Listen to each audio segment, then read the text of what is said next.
Hi everybody, I'm Norma Samuel. Welcome to Let's Talk.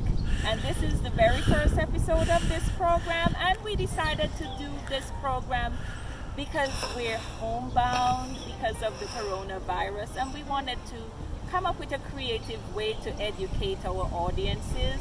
And today I'm reporting to you from the Clark Park Community Garden, which is brought to the community of Wildwood by the City of Wildwood, the University of Florida Institute of Food and Agricultural Sciences, UF-IFAS Extension, Black Gold Compost Company, and the Board of County Commissioners, Sumter County. So today I have 2 episodes planned for you. We'll talk about land preparation, and we'll also go into planting of tomatoes. So let's walk inside and we'll talk some about those 2 things.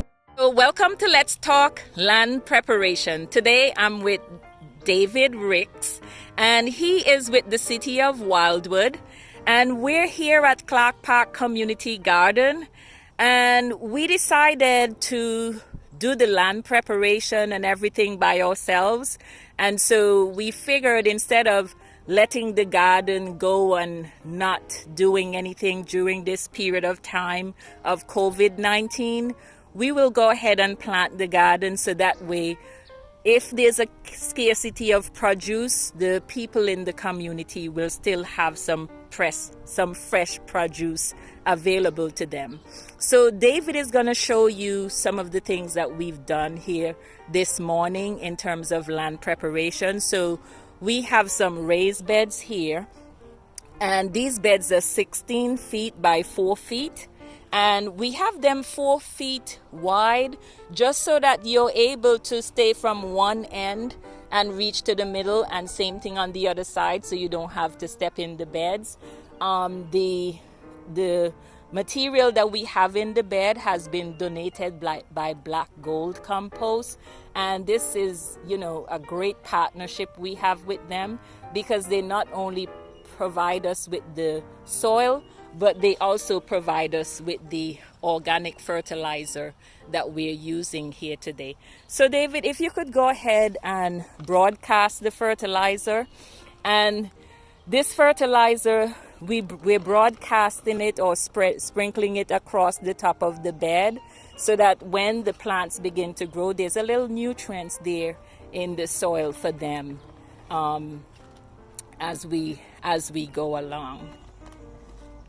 So he's just lightly sprinkling the fertilizer, and then once he's done, he's going to be using the rake and raking that fertilizer about across the bed.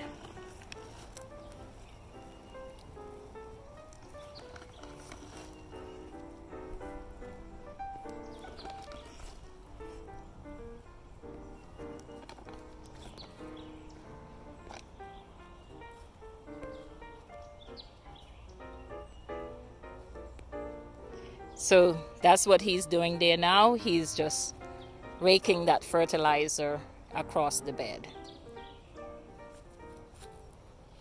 So that's pretty much all we do to get the land ready. And then next we're going to show you what we do to get the planting done.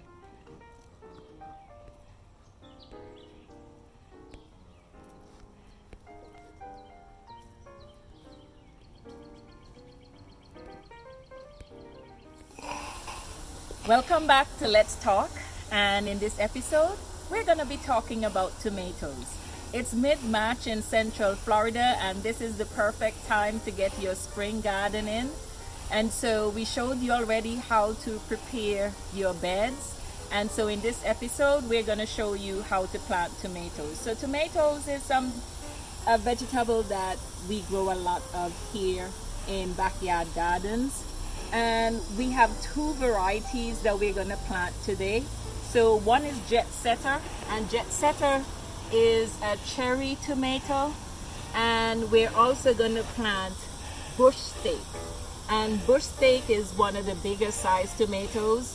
When you're looking at tomato varieties, there are 2 different types. You have what we call a determinate variety and an indeterminate variety. So your determinate variety are gonna come to a certain height and stop. So the bush steak is a determinate variety. Usually they do not require staking. The cherry tomato, the jet setter, this particular tomato is an indeterminate variety. So it's gonna keep on growing and growing and growing. And so you could prune it back, you could stake it.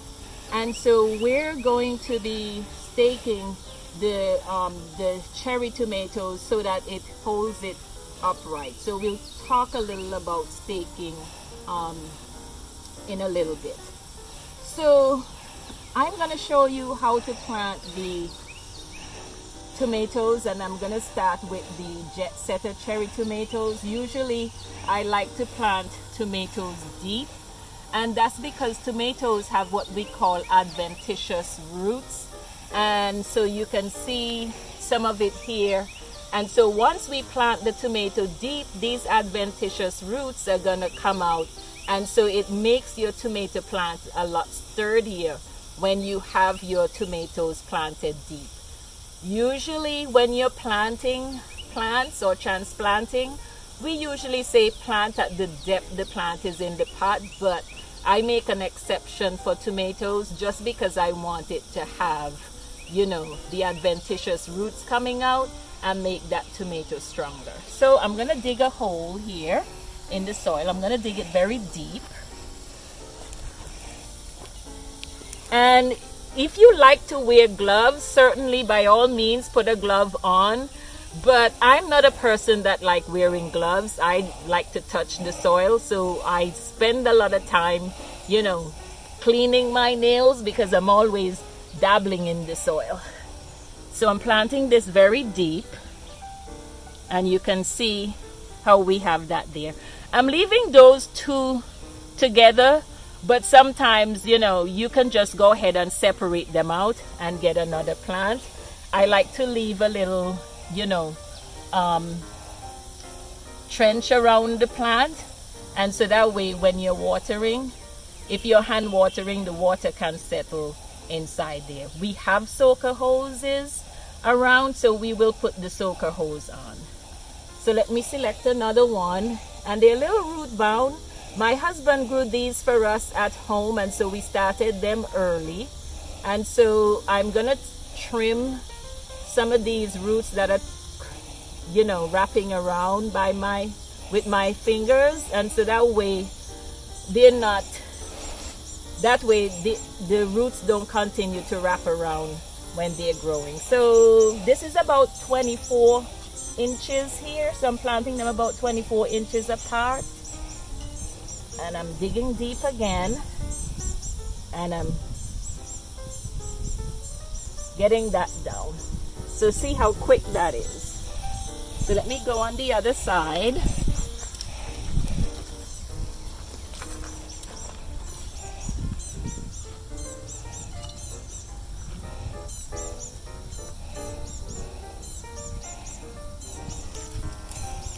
And as I told you before, these beds are 4 feet wide, and so we're putting in 2 plants each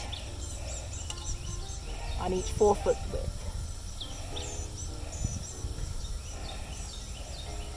All right, and that's it. Our tomatoes are in the ground.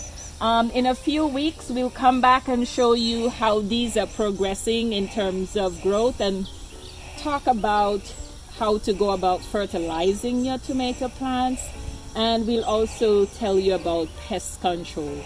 And we do organic gardening here in the community garden, so we do not apply any pesticides at all.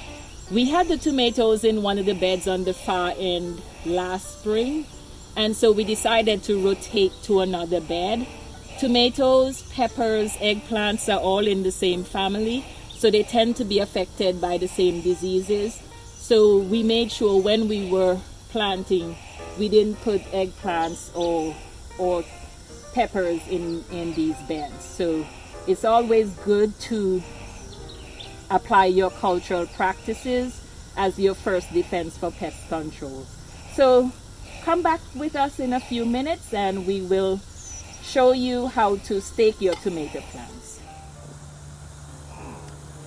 Welcome back to Let's Talk, and let's talk staking tomatoes.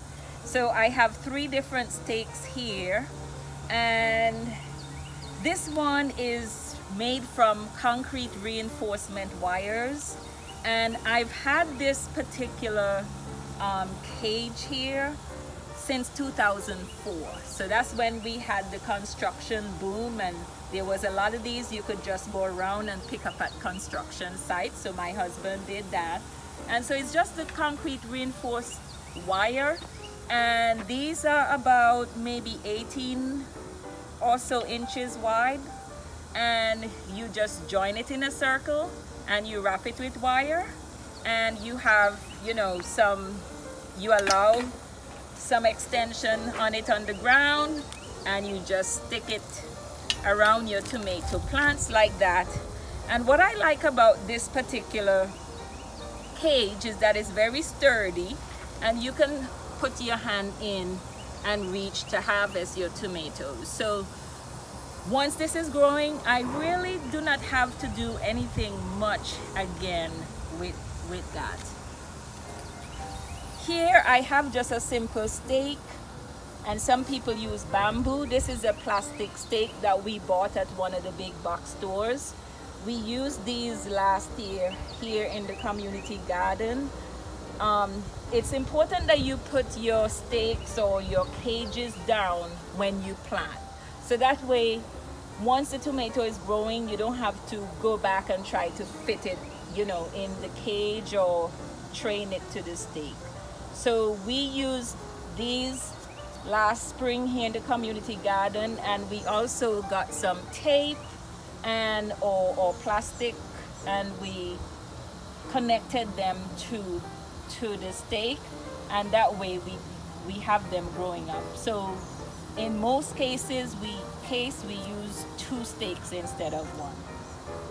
This is the popular cone cage that you can buy in the store, and I'm not really a fan, but you just simply just place it over your plants like that, and as the tomato plant grows it will fill out, but a lot of times, you know, you have it extending way over, so you have to train it.